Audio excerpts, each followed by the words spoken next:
tan hudurakiin ku bilaaway arinta hudur anigoo gobornatoore ah gobolka Baay ayay Itoobiya hadda ka hor ka baxeen xudur.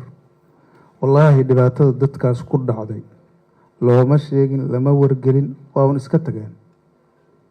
waxay noqotay wixii maamul ku jiray oo dhan inay raacaan oo la lugeeyaan ilaa xuduudka. ilmo yar, waayeel, qof xanuunsan, diyaarna aan loo ahayn. ilaa nimankii kale boodka u taagan oo markiiba meesha soo galay. marka dadkaasu waa dad traumatized ah muddo badan waxba uma galaan, wax diyaarad lagu qaaday ma ogiye. dhibaatooyinka dadkaas arrin uu ka hadli jiray wasiirkii hore warfaafinta Dube waa maqasheen oo maleen waa aragteen. yani dhibaato xoog leh ay ku jiraan.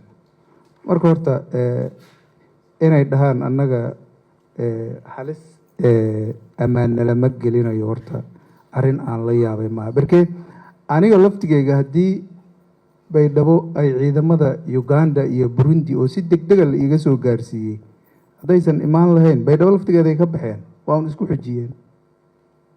xudur ay ka baxeen, Baydhabona waa ka baxeen. dhibkaas oo kale annaga na qabsan lahaa. horta taas waa iska taasoo arrimaha kalena waa maslaxa iyo dadka in laysu keenkeenay. maanta oo dhan aan ka hadlayna ani iyo saaxiibka Cabdiraxmaan mar kuma noqonayo taas. taas waa taas. arrinta kale oo maa la iska dhiciyo iyo maa la iska reebo iyo ma iskuma toosnide. daraad safaaradda ayaan dhahnay ha baxdo. in fact qunsuliyaddii Soomaaliland aan u malaynaa inayba upgrade gareeyeen. hadda ciidanka bisha sanadka markuu dhammaado waa baxaya ayaa la yidhi. dadkaagiyaaba lagu kicinayaaba oo iyagana legitimate concerns qaba ayaa lagu kicinaya.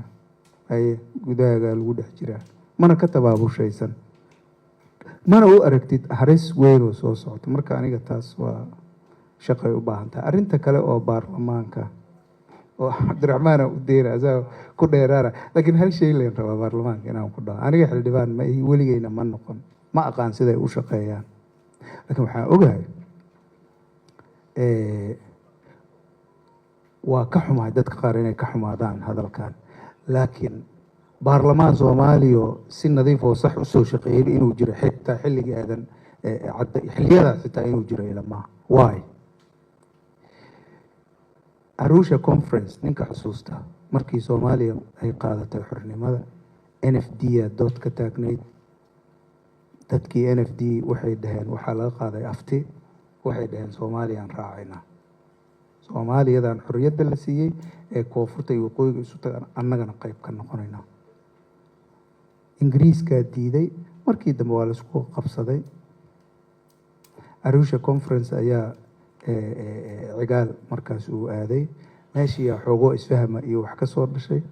xamra waxaa qaylaa ka bilaabatay oo Cabdirasaaq Xaaji Xuseen Allahu naxariisto oo nin aad wadani u ahaa buuqa bilowday. 10 beriyaa la siiyey baarlamaanka inay ka doodaan. maalinka dambe waa iska ogolaadeen wixii.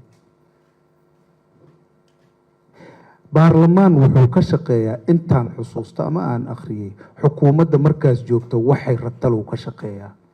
ma soo arkin annaga baarlamaan independent ah oo bannaan inta istaago deliberationskiisa wixii si hal isbaalkiya inuu uga doodo.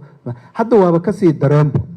hadda waaba ka hadda iyagiya waxaa lagu qancinaa I don't know sida loo sameeyo heshiiskan saxiixa mana idin tusayno. يعني ما مغلي جرتين ضد دي سهايتي ضد دي ها ضد نمك أوجيني ها ضد آموك درستي أول موقع ضد نملي بيجوك هذا ضد عنيسة بكون درستوه.